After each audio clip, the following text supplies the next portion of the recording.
안녕하십니까. 열왕기상 22장 중반절 같이 보도록 하겠습니다. 예.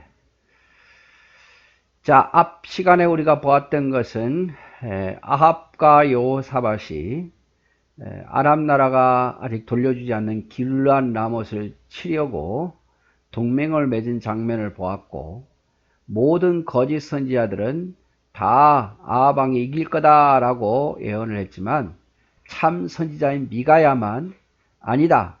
너희는 목자 없는 양과 같이 패하고 돌아올 거다. 이렇게 이야기를 하지요. 그래서 결국 미가야는 끌려가게 되고 고생의 떡과 고생의 물을 아합 왕이 돌아올 때까지 그런 고난을 당하는 그런 상황에 처하게 됩니다. 그러나 참 선지자는 미가야밖에 없었다. 이렇게 말씀을 드립니다. 자, 오늘은 이제 미가야 선지자의 말을 듣지 않고 거짓 선지자의 말을 듣고 이제 전쟁에 나아갑니다. 아람 나라와 전쟁하러 나가서 아합은 이제 죽게 되고 여호사밧만 하나님의 은혜로 살아 돌아온 그런 내용에 대해서 같이 보려고 합니다. 29절 이스라엘 왕과 유다 왕 여호사밧이 길르앗 라못으로 올라가니라. 길르앗 라못은 앞에서 보았지만 이스라엘 땅이었어요. 이스라엘 땅이었어요. 이스라엘의 왕이 여호사밧에게 이르되 나는 변장하고 군중으로 들어가려 하노니 당신은 왕복을 입으소서 하고 이스라엘 왕이 변장하고 군중으로 들어가니라. 참 아합이 교활하죠. 같이 여호사밧이 동맹해 줬잖아요. 그러면 자기가 용기를 내서 선두로 나서야 되는데 자기는 살려고 여호사밧 왕만 남유다에서 도와주러 한 여호사밧 사돈만 왕복을 입히고 자기는 평범한 복장, 군인의 복장을 입겠다 이 말이죠. 여러분 생각해 보세요. 전쟁에 나갔는데 왕복을 입은 왕이 더 위험합니까? 병사가 더 위험합니까? 예? 물론 병사가 돼서 앞장서 싸우겠다 하면 모르겠지만 그것도 아니거든요. 그래서 자기는 변장하고 평범한 병사로 가고 여호사밧은 왕복을 입힌다. 이 말은 자기는 살겠다는 거예요. 남은 죽든지 말든지. 아람 왕이 그 병거의 장관 32인에게 명하여 이르기를 너희는 작은 자나 큰 자나 더불어 싸우지 말고 오직 이스라엘 왕과 싸우라 한지라. 그래서 아람 왕 베나닷이 명을 내린 거죠. 장수들에게 야 너희는 다 싸울 필요 없어. 왕만 죽이면 돼. 왕만 죽이면 이 전쟁이 우리 승리야. 그래서 왕을 집중적으로 공격하라고 합니다. 32절 병거의 장관들이 여호사밧을 보고 이르되 이에 필요한 이스라엘 왕이라 하고 돌이켜 저와 싸우려 한즉 여호사밧이 소리를 지르는지라. 그래서 이 장수들이 집중적으로 왕만 가서 공격을 하니 여호사밧이 위험에 처하게 된 거죠. 그래서 여호사밧이 어떤 소리를 지렀는지 모르겠지만 살려줘 아니면 나는 아합이 아니야 라고 했는지 모르겠지만 아무튼 뭐 그런 소리를 질러요. 33절 병거의 장관들이 저가 이스라엘 왕이 아님을 보고 쫓기를 그치고 돌이켰더라. 참 이게 하나님의 은혜예요. 여러분 전쟁에 나가서 나 왕복을 입고 있는데 나 왕 아니야 죽을 위기에 처해서 나 왕 아니야 라고 말하면 누가 그걸 믿겠습니까? 다 살기 위해서 거짓말을 한다고 생각하죠. 그런데요 나 아합이 아니야 라고 왕복을 입고 이야기를 해도 아람의 장수들이 그걸 믿습니다. 믿고 돌아가요. 아합이 아닌가 보다 라고 돌아가는 거예요. 물론 평소 때 아합 왕의 얼굴을 알았는지는 잘 모르겠어요. 그런다 할지라도 왕복을 입었다는 것은 누가 됐든 죽일 수밖에 없는 상황인데 하나님이 여호사밧을 살려준 거죠. 그가 의로운 왕이니까. 한 사람이 우연히 활을 당기어 이스라엘 왕의 갑옷 솔기를 쏜지라 왕이 그 병거 모는 자에게 이르되 내가 부상하였으니 내 손을 돌이켜 나로 군중에서 나가게 하라 하였으나 자, 아합 왕은 자기가 살려고 병사의 복을 입고 나가서 싸웁니다. 왕인지 모르잖아요. 집중적으로 공격도 안 당해요. 그런데 여기 보니까 아람의 어떤 한 병사가 활을 뿅 하고 쐈는데 어디 맞았습니까? 갑옷의 솔기라는 것은 갑옷과 갑옷 사이에 빈틈이 있거든요. 하필이면 그곳에 화살이 맞은 거예요.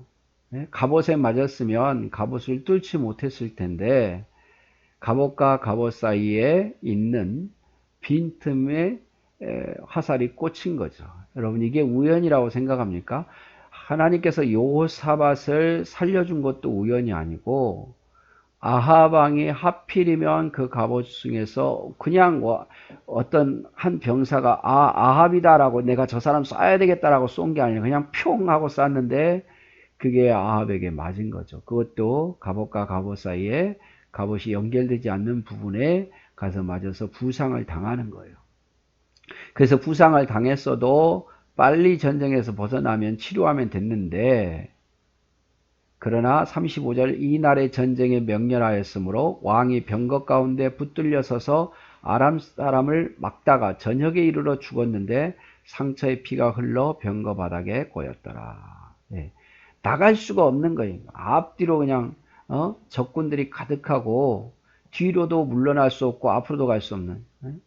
그러니까 이 병거가 완전히 사람들에 의해서 갇힌 거예요. 일부러 갇힌 건 아니지만, 에워싼 건 아니지만 빠져나갈 수가 없는 거예요. 그러니까 적들이 계속 오니까 뒤로는 후퇴를 못하는 상황에서 계속 싸우다가 피를 너무 많이 흘려서 죽게 됩니다. 피를 너무 많이 흘려서. 해가 질 즈음 군중에서 외치는 소리가 있어 가로되 각기 성읍으로 각기 본향으로 돌아갔더라. 이 말이 뭐냐면 이제 아합 왕이 죽었다는 소문이 다 퍼지게 된 거죠. 그래서 그 전쟁은 패배로 끝나게 됩니다.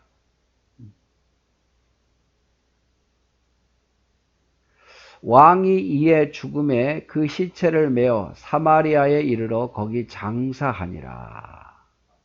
그 병거를 사마리아의 못에 씻으니 개들이 피를 핥았으니 여호와의 하신 말씀과 같이 되었더라. 거기는 창기들의 목욕하는 것이었더라.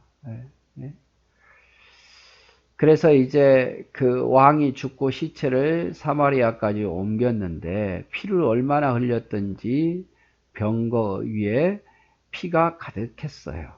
그래서 그 병거를 씻으려고 연못에 갔는데 그 피를 누가 핥습니까? 개들이 핥습니다. 그리고 그 연못은 또 어떤 겁니까? 창기들이 목욕하는 것.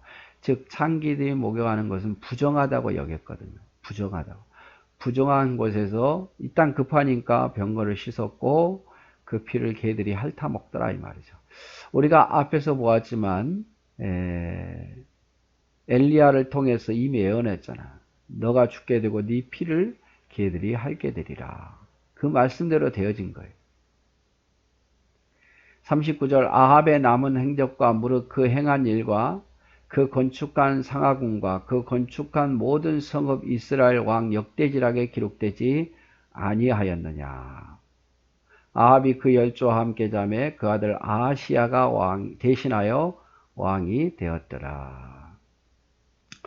이 아합의 아들 아하시야는 나중에 이제 남유다 왕 요호람의 아하시야와 이름이 똑같아요. 그래서 혼동돼서는 안 되고. 자, 여러분 드디어 아합이 이제 죽지요. 아합이 하나님의 말씀을 어기고 물론 이세벨과 결혼함으로 그의 영향을 많이 받았고 얼마나 교만했습니까? 아합의 나봇의 포도원을 빼앗으려고 이렇게 술수를 쓰고 교만하고 엘리야의 계속된 어떤 경고에도 불구하고 듣지 아니하고 또 갈멜산에서 그 기적을 보았음에도 또 역시 악하게 행하고 그런 아합이었어. 결국 아합은 죽습니다. 물론 하나님께서 은혜를 베푸셔서 베나닥과 아람 나라의 1차, 2차 전쟁에서도 하나님이 살려주셨고 선지자를 보내서 또 계속해서 경고했음에도 불구하고 또 그가 회개했을 때는 하나님께서 아합 때에 아합의 집안을 멸망시키지 않고 그 자녀 때 멸망시키겠다라고 했음에도 불구하고 그 은혜를 모르고 계속 악을 행하다가 결국 최후에는 미가야 선자의 말을 듣지 않고 나갔다가 전쟁에 죽게 되는 거죠. 참 이런 걸 보면요. 여호사밧이 이 길앗 라못 전쟁에 살아난 것도 하나님의 은혜예요. 또 아합이 아무리 머리를 쓰고 나는 살 것이다라고 생각하고 했지만 결국 그는 죽게 되는 거죠. 그래서 하나님의 말씀대로 되어진다는 것을 기억하고 우리는 하나님의 말씀을 가벼이 여기지 않고 늘 하나님을 의지하면서 믿음으로 살았으면 좋겠습니다. 자, 오늘은 앞 시간은 좀 길게 했으니까 오늘은 좀 짧게 끝낼게요. 감사합니다.